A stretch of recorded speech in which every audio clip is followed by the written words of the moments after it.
မင်္ဂလာပါခင်ဗျာတာလင်ခရိုင်တာလင်မြို့နယ်အတွင်းရှိပြန်ကြားရေးနယ်ပြည်သူ့စစ်ဆိုင်ရာဦးစီးဌာနနဲ့မြို့နယ်တိုင်းစေဦးစီးဌာနတို့ပူးပေါင်း၍မိဖို့ကြောင့်သုံးဈေးဘက်ဝင်ပစ္စည်းများအကြောင်းသိပညာပေးတော်ရှုကိုယနေ့နေ့ကတာလင်မြို့နယ်အတွင်းရှိလူထုအခြေပြုဗဟိုဌာနကွန်မြူနတီစင်တာခမ်းမ၌ကျင်းပပြုလုပ်ခဲ့ပါတယ်ခင်ဗျာမင်္ဂလာပါရှင်ပြန်ကြားရေးနယ်ပြည်သူ့စစ်ဦးစီးဌာနရန်ကုန်တောင်ပိုင်းခရိုင်တာလင်မြို့နယ်ရုံးရဲ့သိပညာပေးတော်ရှုအစီအစဉ်ပဲဖြစ်ပါတယ်ရှင်ဒီနေ့မှာတော့ကျမတို့တန်လင်းမြို့နယ်တိုင်းစေဘူးဌာနနဲ့ပူးပေါင်းပြီးတော့ဒါမိဖို့ကြောင့်တော့စေဘက်ဝင်ပေးများအကြောင်းသိပညာပေးတော်ရှုကျင်းပပြုလုပ်ဆောင်ရွက်သွားမှာဖြစ်ပါတယ်ရှင်မင်္ဂလာပါညီမလေးတွေဟုတ်ကဲ့မင်္ဂလာပါရှင်ဟုတ်ကဲ့ပါရှင်ပေါ့နော်အရေးဆုံးတော့နာမည်လေးနဲ့ယာရုလေးကိုမိတ်ဆက်ပေးစီရပါရှင်ဟုတ်ကျွန်မနာမည်ကတော့ဒေါ်ဝါလေးဖြစ်ပါတယ်ရှင်ယာရုကတော့မြို့နယ်တိုင်းစီမှုဖြစ်ပါတယ်ရှင်ဟုတ်ကဲ့ပါဒီနေ့မှာတော့ပေါ့နော်ဆေးဘက်ဝင်မိဖို့ကြောင့်တော့ဆေးဘက်ဝင်ပေးများအကြောင်းကနေပြီးတော့အဲ့ကနေကျင်းငါးပင်များအကြောင်းပေါ့နော်ကျင်းငါးပင်အကြောင်းကိုသိပညာပေးဆွေးနွေးပေးစီလိုပါတယ်ရှင်ဟုတ်ကဲ့ပါဟုတ်ဒီကျင်းငါးပင်ကတော့ဒီရုပ်ခဗေဒအမည်ကတော့ဒီ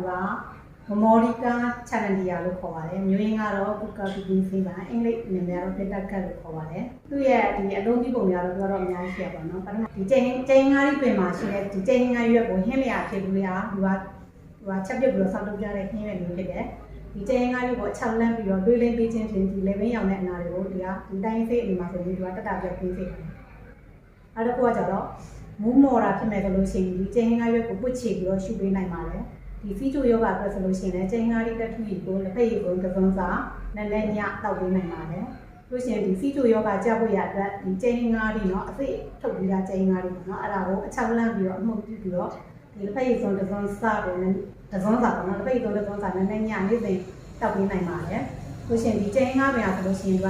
ူကတပင်လုံးပေါ့နော်ပြင်းစ၅ပါးလို့ခေါ်တယ်ဒီကဒီအမီးအင်းဒီရွက်အတိအပွင့်ပေါ့နော်အဲ့ဒါပြင်းစ၅ပါးလို့ခေါ်ပါတယ်အဲ့ဒါတပင်လုံးကိုတပင်လုံးအလုံးဝင်တဲ့အတွက်ဒီအဖုထစ်များတဲ့ကျင်းငါးဒီကပို့ပြီးတော့ဒီကဖေးဘက်ပို့ပြီးတော့အန်တင်ထက်နေတာကိုသိရှိရပါတယ်။ဒီကျင်းငါးပင်ကပြလို့ရှိရင်ဒီကနွယ်ပင်မျိုးဖြစ်တယ်။ရိုးတံကကျတော့ဆင်းဖြုတ်ဖြုတ်အယောင်ရှိတယ်အပွင့်ကတော့ဒီကအဝါရောင်ရှိတယ်ဒီအတီးတွေကအတီးမှဆိုလို့ရှိရင်အဖုများပြီးတော့သူကနုတဲ့အခါမှာစိမ့်နေရင်းတဲ့အခါမှာလို့ရှင်သူကလည်းမော်ရောင်ဖြစ်ပြောင်းသွားတယ်ပြီးလို့ရှိရင်ဒီကျင်းငါးဒီအစိမ့်ပေါ့နော်မနုမရင်ကိုကြိတ်ပြီးရတဲ့အရင်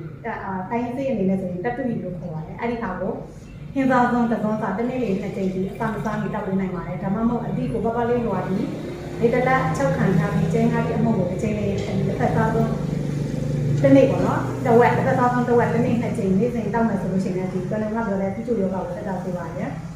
်ဒီကျင်းငါးဒီကိုတုံးဆက်မယ်ဆိုလို့ရှိရင်အတွင်းကရှိတဲ့အစိအစံကသူကအနိတိမရှိပေါ့နော်အစိအစံကိုဖွဲ့ပြီးတော့လုပ်မယ်ဆိုလို့ရှိရင်တော့ဒါ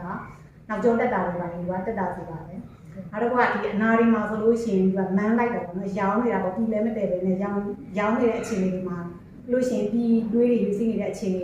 ေဒီအဖျားဝင်ပြီးတော့နားချင်းကြိုက်ခဲတာတွေဖြစ်လို့ရှိရင်ဒီကျင်းငါးအရွက်ကိုကြိတ်ချပြီးတော့ရရှိတဲ့အရေးကိုတော်တော်များများကထူပြီးပေါ့နော်အဲ့ဒါကိုစားနိုင်ငယ်ထည့်ပြီးတော့တစ်ခါတောက်လို့ရှိရင်အဲ့တစ်ခါတော့ပေါ့နော်ဟင်းသားဆုံးတစ်စုံတစ်နေ့နှစ်ချိန်တောက်ပေးပါကသူကတက်တာစေပါတယ်ဒီကလေးငယ်လေးတွေပေါ့နော်ကြောဘူးကောင်းမှုထပြီးဖျားလို့ရှိရင်ဒီကျင်းငါရွက်တက်ထွေကိုကြိတ်ပြီးရတဲ့အရင်ကိုနှမ်းပြီးအနေနဲ့ရောပြီးတော့ဒီကလေးငယ်ရဲ့ငယ်တိတ်မျက်နှာချစ်ဘဝလက်ဘဝခြံပြီးတော့နော်တကူလုံးကိုလိမ့်ပေးနိုင်ပါတယ်အဲ့လိုလိမ့်ပေးပြီးလို့ရှိရင်အဝဘာဘာနဲ့ထွေးထားပါကကလေးငယ်ဟာတက်တာစေပါတယ်ပြီးလို့ရှိရင်ချမ်းသာလုံများဖြစ်လို့ရှိရင်ဒီကျင်းငါရွက်ပေါ့နော်လက်သက်သုတ်ဆောင်၄ချိန်အနေနဲ့ဆိုရင်တော့3ချက်ပါ3ချက်သားပေါ့နော်ဒါမှမဟုတ်လို့ရှိရင်5ချက်သားခန့်ကိုပုံမှန်ရွေးခန်းရှိတဲ့အထိထင်းရ9လုံးလောက်နဲ့ပေါ့နော်ရေက24ချက်သားနဲ့ရောကျူပြီးတော့ဒီလက်ပိတ်ပကံလုံးတစ်လုံးစာတလို့ရှိရင်၄ချိန်အနေနဲ့ဆိုရင်10ချက်တာပေါ့နော်အဲ့ဒီပြုတ်ရည်ဘူးလေးကိုတစ်နေ့တစ်ချိန်တောက်ပြီးမယ်ဆိုလို့ရှိရင်ချွေးထွက်ပြီးတော့ဒီကတက်တာနေပါတယ်ဒီနာလာရှည်ကိုရောင်ယောဂရှိတဲ့လူတွေအနေနဲ့ဆိုလို့ရှိရင်ဒီကျင်းငါးဒီကိုတက်စာညံ့ရအဖြစ်စားလုပ်ပေးတင်ပါတယ်ဒီကလေးငယ်တွေမှာဆိုလို့ရှိရင်ဒီတန်ကောင်တုတ်ကောင်ပေါ့နော်ယောဂဆက်ကတ်တယ်ဆိုလို့ရှိရင်လည်းကျင်းငါးရွက်ကိုကြိတ်ပြီးတော့ရရှိတဲ့အရေးပေါ့နော်တတူရီကိုလက်ဖက်စားဆုံးတစ်စုံလို့ရှိရင်တမရွက်ကြိတ်ပြီးရတဲ့အရေးတတူရီကို